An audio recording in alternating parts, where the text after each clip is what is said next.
Good morning, good afternoon, whatever time of day it is, you handsome lot. Anyway, today we've got a, don't know what year it is because on a private plate, it's a Ford Kuga diesel, which has been booked in for a timing belt. But when the lady was driving the vehicle here, the engine management lights come on. So before we go get involved with the timing belt, because that is just pretty much nuts and bolts, we're going to delve into the diagnosis side of it and have a little look and see what is going on. So have a little look, see how many miles it's done to start with. 109,000 miles. Now I've got my VCI plugged in. And grab the tablet, we're going to do a smart detection and see what's going on. Straight away we can see that we've got 4 fault codes stored in the ECU. Have a little look, see what's going on. We've got particulate filter restriction, such accumulation, bank 1. Vehicle conditions incorrect for particulate filter regeneration, temperature for particulate filter regeneration. I think I know where this is going. We may have a vaporizer fault, which is very, very, very common on these Fords. So we're going to get it up in the air. No, we're not. We're going to have a little look at some live data. Let me get some live data set up. Right, so we've got now then. Differential pressure is 10 HPA to 10 millibars. Hold it up to 3,000 RPM. 100. Yeah, we have got a little bit of back pressure there. The diesel cert, as you can see, is 144. Exhaust gas temperature. They're both reading, so we know that they're working. Voltages are good going to the sensors. I think we've just got a case of a blocked vaporizer. Let's get it in the air and have a little look-a-rooney. Quickly got the vehicle up in the air. Now what we need to do is make a little bit of room for ourselves because the vaporizer is right up there. So what I'm going to do, go ahead and just remove all this brackets and support braces and stuff, just so I can get my hands, because there's no way I can get my hand and a spanner up there. It's just not happening. Right, now with all that out of the way, what I've done, the 210s off the exhaust, and I like to just pull it to one side with a bit of a strap off the ramp. We've got maximum access now, we're not faffing about. And the vaporizer is just there. How we're going to check it, pull the fuel line off. We're going to get our little vacuum. We're going to put that pipe on and see if the needle holds a pressure or a vacuum. Now with it all connected, I don't know if you can see it. As I'm pumping, that should drop instantly, or you shouldn't be able to create a vacuum. And that is, I wouldn't say fully blocked, but it is partially blocked. I'm going to have to get that vaporizer out. Vaporizer is now out. It come out relatively easy. We're going to do a little bit of an experiment with the pickle heat inductor. What we're going to do, warm it up, get our airline, blow through it, and hopefully it'll go psh, or bang or whatever. I don't think there's any sparks or anything going to come out of it. We don't know yet, but we'll have a little look, see what's going on. Right, first things first, let's get it glowing red.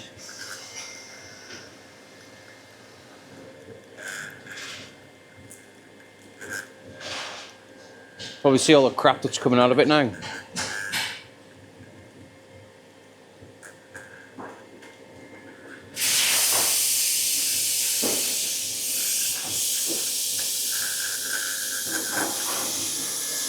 Get airline now and give it a bit of a blow. Where's the hole?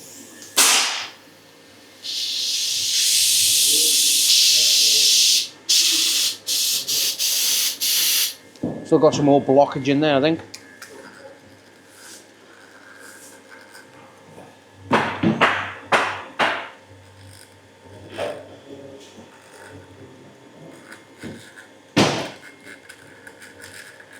Ooh, got diesel flames now. There we go. That is now free. You know what I'm going to say? Just like magic, that car is now back together. Let's drop it down, get the vaporizer primed, and see if there's any smoke coming out the back of the car. As you can see, all I'm doing is just priming. I'm not going to wait the 3 minutes it asks for. Just going to let it go for about 30 seconds, pump a little bit of fuel in there, and then we're going to end the session and start it up.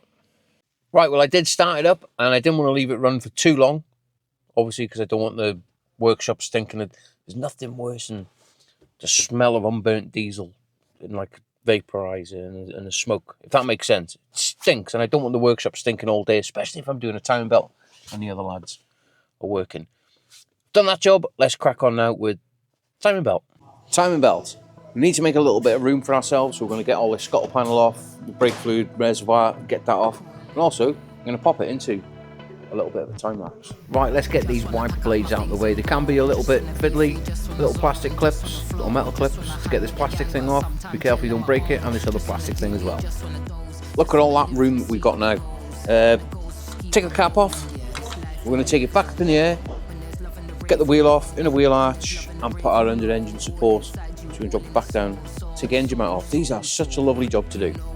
Now these little plastic clips on these wheel arches can be a nightmare. They either come out or they're snapping and giving you a little bit of a headache.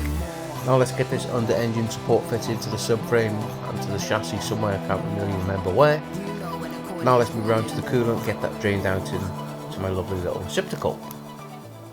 After all of that, we can now go ahead, well, I've removed the coolant tank, which is just down there. I'm going to go ahead now and get this engine mount off, upper timing cover, just remove these fuel pipes out of the way, just make a little bit more access for ourselves. We don't want them in our way. Can we disconnect them there? Have I got a tool for it? I might have a tool to get them off. But yeah, make a little bit of room. Upper timing tool, that's our next thing. Upper timing cover is now off. Now while I've got the vehicle up in the air, we're going to turn the crank and we're going to get the timing pin, wherever it's gone. If you don't know where they are, I will show you, which is that one there, out of that kit, and I have had that 15 years or so. Easy. It's easy for me to show you here.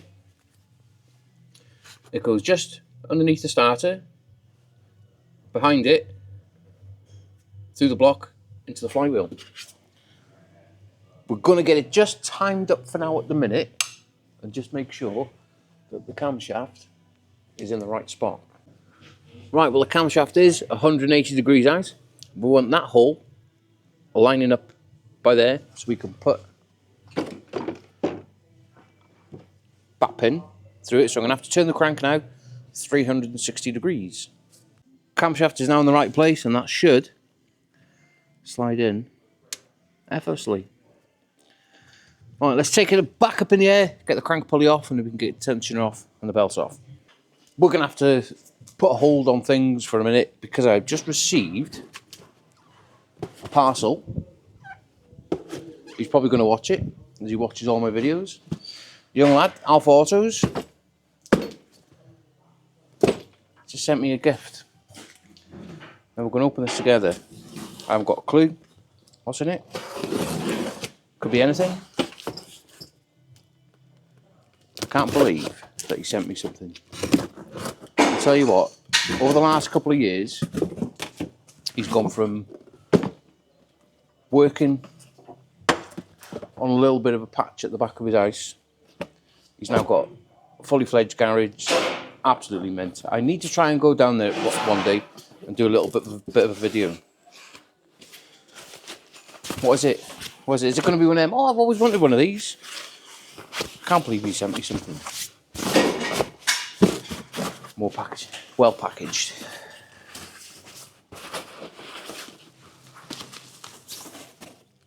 What?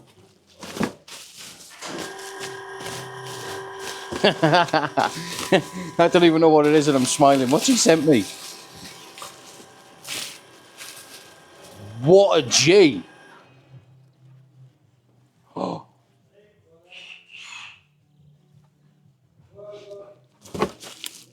Right, I want to plug it in.